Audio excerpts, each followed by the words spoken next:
Ayan, magandang umaga po sa lahat. Sana po nasa mabuting kalagayan tayo ngayon.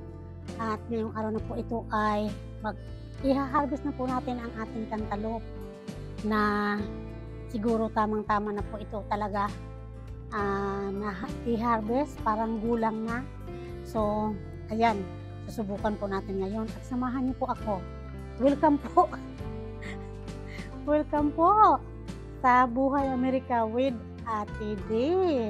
Ayan. Sana po huwag kalimutan mag-subscribe, mag-like, at mag-share po. Comment. Ayan. So, napakainit po dito talaga. Hindi ko pa nilagay yung aking sombrero kasi ano po yung pag ilalagay ko ba, hindi nyo nakikita yung mukha ko. Kasi medyo madilim na pag nilagyan ko na ng sombrero. Ayan po, kukuha muna ako ng sombrero at uumpisahan na po natin itong pag-harvest ng ating cantaloupe. Ayan po. Sige po, samahan niyo po ako. Maraming salamat po sa panunood at sa mga kababayan ko. Maraming salamat po. Pasensya po sa ingay ng eroplano at sana po yung mga hindi pa po nag-subscribe, mag-subscribe po sa aking channel. Thank you so much! So, ito na. Anuhin na natin. Ano ba, mag-gloves pa ba ako o hindi na siguro? Ayan. Ayan, may ano ako, may bilao. Ito po, malaki yung isa. Ayan. Oh. Tingnan mo po, oh. Oh. Hindi po ba? May malaki na naman tayo. Akala niyo po yung parang talagang yung sa farm, no? Talagang, oh, ang laki.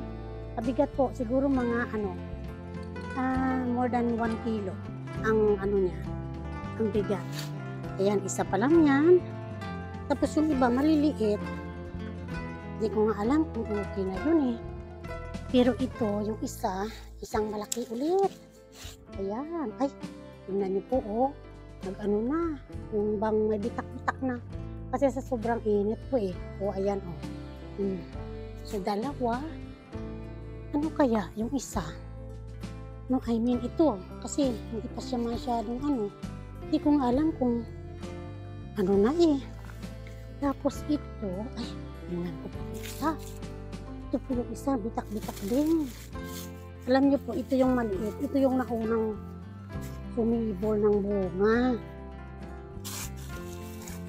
Siguro, naikwento ko na sa inyo na hindi ko itinanim, no? Ito. May ano din siya kaya yung maliit hindi ko pa muna kukunin kasi maliit pa baka lalaki pa. Palalakihin muna natin ayan so ayan, ito yung pangatlo natin na harvest. Sa susunod na lang siguro yung iba so ayan, may tatlo tayo ay naku, bigat po ako. Ayan tatlo tayo na harvest. Tingnan niyo po talagang siya ito po ayan talagang ang laki, no? Ang laki, parang akala mo yung sa store na pag bumili kayo, di ba pag bumili tayo ganito kalalaki, yung iba maliit din. Ayan ayan. Alam niyo po, kasi nag-harvest na ako nito ng ng isang araw, yung isang malaki. Siguro doon ko po yung sa English na channel ko, yung Pilipinas Simple Life in America, doon ko yata yung naipakita, or hindi ko pa yata napakita. Pero nag-video na po ako. Ayan, nag-harvest na ako. Matamis po siya. Ayan, hanapin ko nga yung video na yun para at least ma-share ko din sa inyo. Matamis po siya. Talagang ayun. So, ito na. Meron na tayong cantaloupe na hinarvest.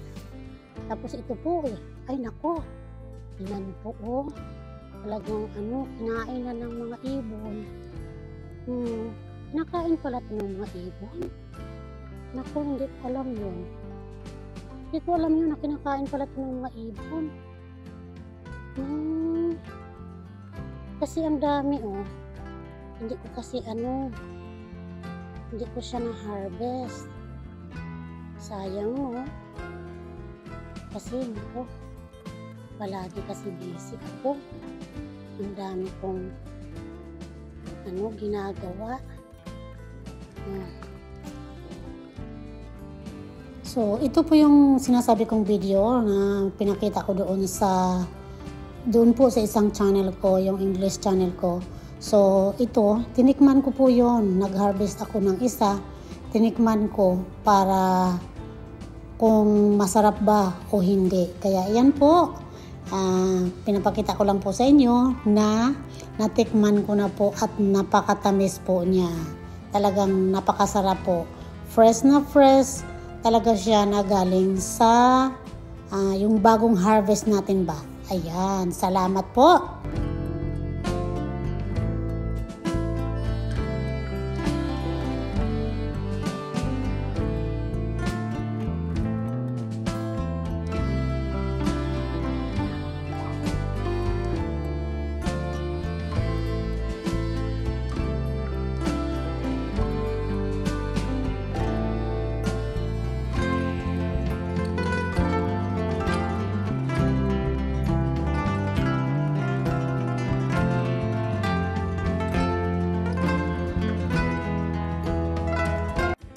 Ano na ito? Pang ulam na natin mamaya. Ito maliit pa. Ito okay na. Kasi yung okra po, kailangan every other day po magpitas. Kasi madali po silang lumaki. Ayan, tingnan niyo po. Ayan na naman. Yung okra natin, ito, hindi maliit pa. Ayan, so may okra tayo. Ayan po yung ating harvest ngayon. Ayan. So siguro po, talagang ito hindi na hindi na maganda yung niya. Ayan, Tapos may talong din po ako doon. Ayan. Tingnan natin kung may bunga ang ating talong, Tingnan natin dito. Ay, ito, may malaki. Tingnan niyo po, malaki na siya. Kasi hindi ko nga na dito. Ayan, Ay, naku, may bunga nga pala dito. Meron pa, Ay, tingnan niyo po, kinain na. Talagang kinain na ng Iwan ko na to dito. May kumakain. Hindi lang natin alam kung Basta may kumakain. Tingnan natin dito sa kabila. Ay, meron din. Ito. Ay, alam niyo po. Tingnan niyo po. Talagang may kumakain, Kapag hindi mo lang pala na dito. Ayan. Marami din po akong talbos. Ayan, Ang talbos po ay masarap pa yan isaw-saw sa pwedeng kilawin, lagyan ng kamatis. Baka gagawin ko yan mamaya. Ayan. So, ayan na tayo. Diba? Meron na tayong talong. Hanggang dito na lamang po ang ating episode. Kasi talagang napakabigat po nito, no? So, ang na-harvest po natin talong, ayan. Tapos okra. Ayan po ang okra natin. Yung sili, native natin na sili. Tapos ang ating cantaloupe na malalaki. So, ayan po. Ayan. Ayan ang ating na-harvest ngayon. Tingnan. Anuhin ko nga. Ayan. Ayan ang ating na-harvest ngayon, guys. Ayan, Hanggang dito na lamang po ang episode na ito. Maraming salamat po sa panonood at sana po mag-enjoy kayo sa panonood sa video ito. Very short video lang po ito kasi napakainit na po. Pero pagkatapos po nito, magdidilig po muna ako bago ako kung ano pang magagawa ko sa araw na ito. Ayan po. Maraming salamat. Mag-ingat po tayong lahat sa mga kababayan ko, saan man kayo sulok ng mundo. Sana po safe tayo. Nasa mabuting kalagayan tayo ngayon kasi alam nyo naman ang mundo ngayon is magulo. Magulo di po ba?